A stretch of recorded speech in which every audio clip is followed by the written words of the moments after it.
In this competition, the egg drop, kids design their own contraptions to hold an egg, so when it drops, the egg doesn't break. Made it on the bus. I got my seat partner Joe with me, and we're ready to roll to the new school. They came home late Sunday night to 4 burst pipes. After they finished designing, manufacturing, and testing the car, this is their 2009 model.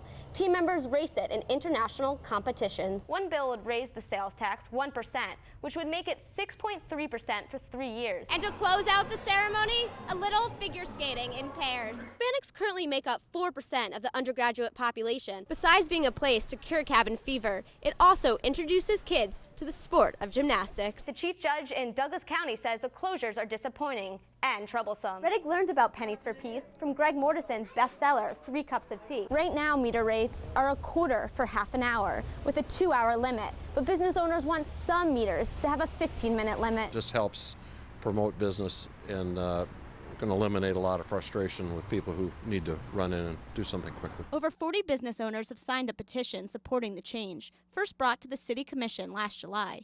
It wasn't approved. I think one of the things that is problematic is confusion about, if something isn't real clearly marked 15 minutes, they pull in, realize they can only be there for 15 minutes, they pull out, again, is that going to start creating traffic issues? Other problems include how the short-term meters would be properly monitored. It would be very hard. You'd probably have to hire some more officers, and I could see that being hard to manage. But the main problem of the current system? No available spots, especially for those in a hurry. I think it would be really good actually to have it. Just right now I just ran into the Bayleaf really quickly to grab something, and thankfully I found a parking spot, but if it was a different point in the day I'd probably be circling and trying to find a spot, so I think it would help a lot. Sarah Kenningsburg, 6 News.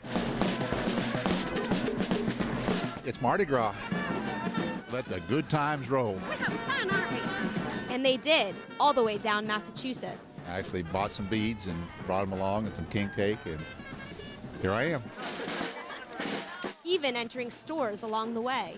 Disrupting commerce everywhere we go. I can't imagine anybody being put out by having a marching band come into the mountains in the middle of their lunch, so it's lots of fun. And that's what Katie Eulis says Mardi Gras is all about. Mardi Gras is just fun for the sake of fun, and I think it's really important for people to have some of that in their lives. Eulis and her husband, Mike West, moved to Lawrence 3 years ago. Quickly noticed there wasn't a Mardi Gras parade, so they started one. We moved up here from New Orleans. There was no Mardi Gras. We felt lonely and sad. We called a few friends. We thought maybe 5 or 6 people would show up and we could march down the street and at least sort of feel okay.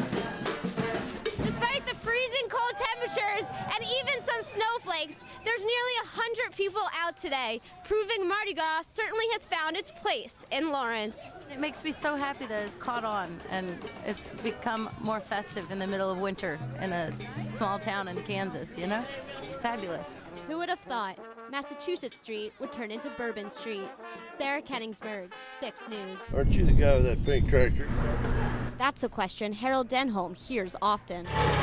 We started putting red in the white paints, and just kept getting pinker and pinker and pinker. The tractor's not just any pink. Denholm says it's breast cancer pink. We want to cause awareness and cause people to stay current on their mammograms. That's because Denholm's dealt with the tragedy of the disease. His wife, Aline, died from breast cancer 2 years ago. This tractor was hers. Just call it Mom's tractor. That's what we called it that for 20 years before she died. But it wasn't until after she died that Denholm and his son, Greg, painted it. He just wanted to do it in honor of Mom. Besides driving the tractor around his Tonganoxie property, he also takes it to different parades and events. When I get in a parade, I'll wear a pink shirt and a pink sweatshirt. I bought a T-shirt up at Cheyenne. It's a black T-shirt that says, "Tough enough to wear pink," and I put that on, wear it. I even got a pair of pink gloves. All to build awareness. I've asked ladies, are you current on your mammograms? And I've never asked them how old they were or how much they weighed, so I've never gotten slapped. My daughter said whichever one of the great-grandchildren get it, she hopes they have to explain why it's pink. Or why it's breast cancer pink. Sarah Kenningsburg, 6 News.